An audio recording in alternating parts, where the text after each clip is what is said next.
Hello, welcome to PlayStation Access. My name's Nath, and welcome back to the Tuesday Checklist. Every Tuesday, the Access team takes inspiration from a recent or upcoming release to start a conversation about some of our favourite games. And this week, Superhot, the time-toying first-person shooter, has us thinking about games that rewrote the rules. So here's a game that I've been looking forward to coming to PlayStation for quite some time, which has a very interesting mechanic at its core, which is, it's a first-person shooter, sort of, but time doesn't move unless you move. So if you're stood still, everyone is still, because you're not moving. Time's not moving. So like, if I'm not moving right now, you know time's not moving, you guys are paused. But then if I start moving, you guys are moving too. So the idea is, at first you think this is a first-person shooter. What it actually is, I think, is a puzzle game, because here are a number of scenarios that you're presented with whereby you have to figure out how to get through the level and kill everybody without being killed yourself. And the sort of pausing is time to take stock and think, where do I need to move to next? When someone fires at you, you just freeze, and their bullets, like you say, just sort of more or less freeze, giving you time to think, where do I need to go? It's really, really smart. On top of that, it's actually a game within a game, which I didn't realise when I first started playing it. Basically, your friend over old chat is like, hey, I've got this cool game for you to try out. And you're like, cool, send it over. And they send it over. And it is Superhot, it's the game. And you play a couple of levels and then you finish. And you're like to your mate, hey, that was cool. That was a cool game. And they're like, yeah, there are actually some hidden levels. I'll send them to you. And they send them over. And your computer, as you're playing Superhot, your computer starts glitching out. And then it kind of takes over your computer, and you're trying to chat to your friend and say some weird stuff is happening, but your text is changing to say like mean things and Mean things. Yeah, it says mean things. And my point is that Superhot is so much more than the sum of its parts, which are already amazing. I was looking forward to just playing a game whereby every time I stop, time stop. And that's quite an interesting, fun mechanic. And also, once you've completed a level, it plays it back at real time, and you look like you're in the Matrix, and you're really, really cool. But on top of that, there's a whole actual sort of overarching mystery of what's going on. What is this Superhot program? What's it doing? Who are the people who've made it? Why are you playing it? It's incredibly smart, and I was not expecting any of that. So a game I played recently, which has absolutely blown me away and broken a lot of the rules that I thought it would be adhering to, is Inside, which is a game by Playdead, who also made Limbo. I don't know if anyone has played Limbo, but that's also another brilliant game. And I assumed Inside would be sort of like a follow-up to Limbo, same kind of thing. And it starts off like that, like you control a boy and you're in an unknown situation. It doesn't tell you anything, there's not a single button prompt in the game. You have the menu, which is just the word inside, and then the game just starts. And it's side-scrolling, and you're avoiding danger. You seem to be escaping from this facility, and there are people who want to capture you and put you back in this facility, or just kill you. And then it does a thing that I had no idea it was going to do this. I had no idea this mechanic existed. What looked like a light was hanging down from the ceiling, and I thought I was just going to have to swing on it or climb up it or something like that. So I jumped up towards it, and your character's head just kind of gets shoved inside this light, and it turns out it's this strange mind control device. And as soon as you jump in it, there are these other characters in the game who are often just in the background, and you see them like being marched through these, I don't know what you call them, almost like prisons, by these guards who are doing this mysterious activity, I don't know. But as soon as you go inside this light, you start taking control of their movements. So you're there dangling, just motionless, and your movements then start translating to the movements of these strange people who are on the periphery of the action. So you're there dangling and your legs are going like that, moving as if you would be. It's almost like you're inside a dream and you're controlling the movements of these other people, and you have to solve puzzles with them instead and open doors to allow you to then go and proceed on through the game. And it was just a mechanic that absolutely blew me away because I had no idea it was coming. So a game for me that kind of messed with the rules or just changed the way I saw the rules was a game called Abzu. Now, most people probably pick one of the other three, which is Journey, Flower or Flow, but don't at me because I think Abzu is the best one. And so I specifically picked Abzu. It's like an underwater game, and the whole idea is it's the dream of being underwater because there's no oxygen levels, you have completely free movement. But what Abzu gave you was not just that journey experience of, God, isn't this lovely, and isn't it like really calm, and Austin Wintory's done the music and it's all fantastic.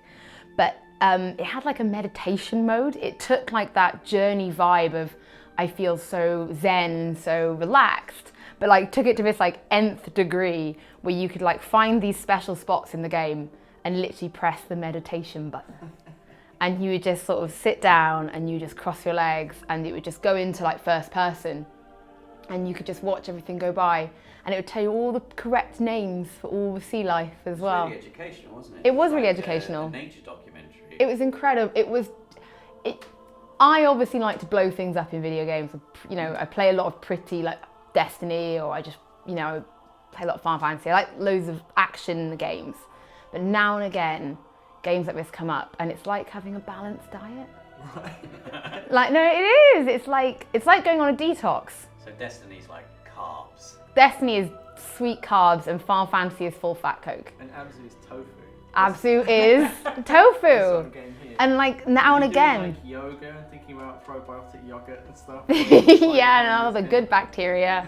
The whole idea of Abzu, or any of those games from that company, because obviously Abzu was when they formed their own new company, was just that it's not necessarily about, here's the objective, here's the marker, you know, it's action, it's, oh, look at this like set display, and like if you do this, it triggers X, Y, Z, and there's explosions. It was like, actually just take a real step back and a really, really deep breath, and then just do something at your own pace, and don't worry about getting from A to B. Like, don't worry about trying to complete the level, just explore it and enjoy it. And then allow that to be what takes you through, and just you'll float through to the next segment when it feels like the right time, rather than, God, you know, there's a timer and I can hear it ticking, and if I don't go, you know, the game's yelling at me to move on. And it's, for me, utterly relaxing, great for detox, and then once I finished it, I boot Destiny back up and shoot everything with shotguns. So a game for me which rewrote the rules, as we're saying this week, was Mirror's Edge, the original Mirror's Edge, 2008's Mirror's Edge. It could be the new Mirror's Edge, because that's following the rules of the first Mirror's Edge. Exactly. The reason that I like Mirror's Edge is because it was a first-person shooter, but it was about not running towards violence, but running away. Very deep. Very good, Nathan. It is, thanks very much, man. That line, haven't you? I've written that in many pieces before, yeah. No, and it's about speed and agility rather than, especially you remember 2008, so it was like the year after Call of Duty Modern Warfare came out, the first one, but there were, before that, we'd sort of become bogged down in like PS3 era. There was lots of brown going on. There was, you know, there was like, I like this swampy kind of violent shooters, like old war stuff. And I mean, obviously the route it turned out that everyone wanted to go down was very much Modern Warfare. It's like, this is amazing, it's so fast and sharp and like new. But Mirror's Edge was offering like another alternative, which was incredible white city.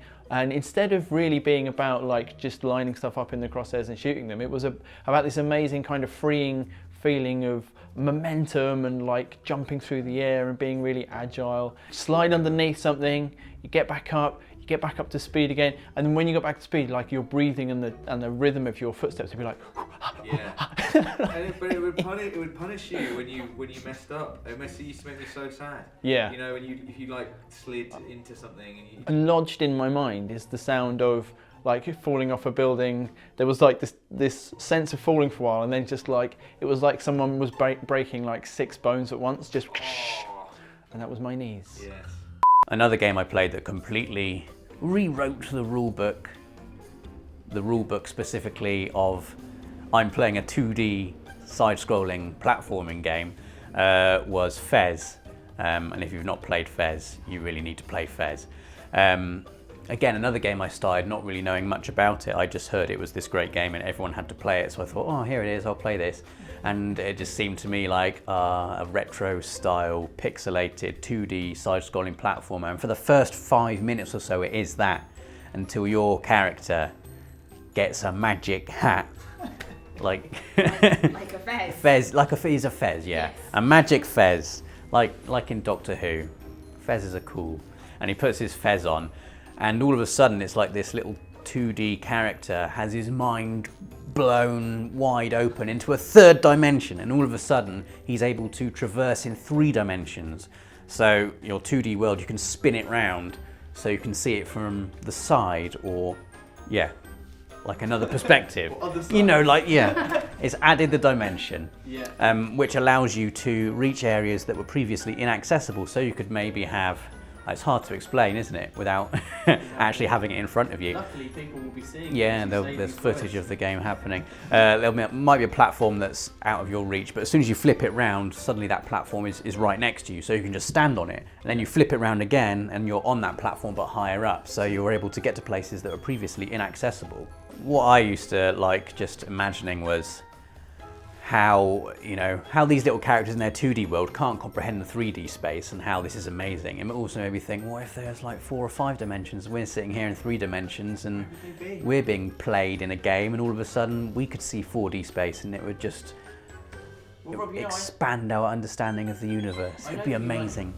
One of my favourite games of last year is The Witness. So The Witness is first of all, it's in a beautiful world, which is quite unusual for a puzzle game, I guess. Maybe it harkens back to some old games like sort of Myst and things, but this is fully explorable in glorious open world detail. It's quite stylized and lovely and sunny. It's like an idyllic land filled with fiendish puzzles that will send you insane, but not necessarily in a bad way. First of all, it doesn't tell you anything. It teaches you, you learn by doing. It teaches you by just having the puzzles progress. So I think the very first puzzle that you come across is just a line, and you have a dot at one end and a different coloured dot at the other end, and you have to join the dots, and you solve that puzzle. It's obvious, it's the only thing you can do, and the door opens and you have a little reward of, oh, I solved that, that's good. And then I felt clever, I like that, I'll do that again. And then you come to the next door and it's like maybe a wavy line, but still just the 2 points, and you join them up, and success again, and another door opens and you get that little hit of pleasure, and you're thinking, this is fantastic. And that's how it teaches you, like slowly it reveals like these puzzle mechanics to you. More than that, The Witness requires you to think outside of the box and really think outside of the game. I mean, I'm pretty sure that nobody could complete The Witness without the use of their phone, a pen, some paper, probably a friend. Those are all necessities. It's simply impossible because the puzzles get incredibly fiendish. They're going to ask you to remember things. It's one of those games that asks you to remember things. It doesn't just like hold it in like a little inventory somewhere. You know, you can't just check, what was that last puzzle that I did, or what was the solution there, or what did this puzzle look like when I was on the other side of the world, or how does it look from the top of the tower again? You know, there's none of that. Like, if you want to remember those things, you're going to have to write them down, take a picture on your phone, which I think is incredibly refreshing, because games are quite often quite hand-holdy, and first of all they tell you what you got to do, and then they give you every possible resource to make sure you can do it really easily, and they go, oh, well done, you did it. Whereas The Witness doesn't tell you what you've got to do. You've got to figure that out, and figuring it out is part of the pleasure, actually. Just understanding what you've got to do is the first hurdle, and once you've done that you feel pretty good, even if you don't know the actual solution. Then getting to the solution is a case of drawing things and writing things down and remembering things, and if you can put those two things together, you feel really, really good about yourself. And that's why I think it's one of my favourite games of last year, probably one of my favourite games on PS4, and why you should definitely give it a go, because it's so much more than it appears to be. So Robert, can you do the little motion with your arms to show me what the boy is doing in the headset? Just show me that once more on camera, please. He's going like... He's doing that. Because what this reminds me of, I spend quite a lot of my time watching GIFs of dogs when they're either asleep... Yes, or that's exactly what it looks like. There was one who was on a bike and he was doing this. And I've seen the swimming one. Yeah. When the dog thinks it's in the water. And like I'm just wondering... That they're lifting it out and it's just like... I'm still in the water. He's just and he's so chilled out. Yeah. I'm just wondering if you think dogs are maybe constantly taking part in some kind of Inception-style play dead game. Maybe. Where they're controlling other versions Maybe of there's another dog somewhere. in a dimension we can't see. Yeah, when a dog is going... there is another dog actually running. Or like, have you seen a dog when it's sleeping and it's dreaming of chasing a ball? Like my dog does it all the time. Maybe the Little sleeping legs. dogs are controlling the dogs in the GIFs that I'm watching. Maybe that's what's happening. I think we've gone away from inside here, haven't we? I'll decide when we're off track, Rob, and also when it's time to deep dive the dark web of GIFs for more airwalking doggos, which actually is now. Fill the comments with your suggestions for the games that rewrote the rules. Please do like this video if you enjoyed it, and we'll see you next week.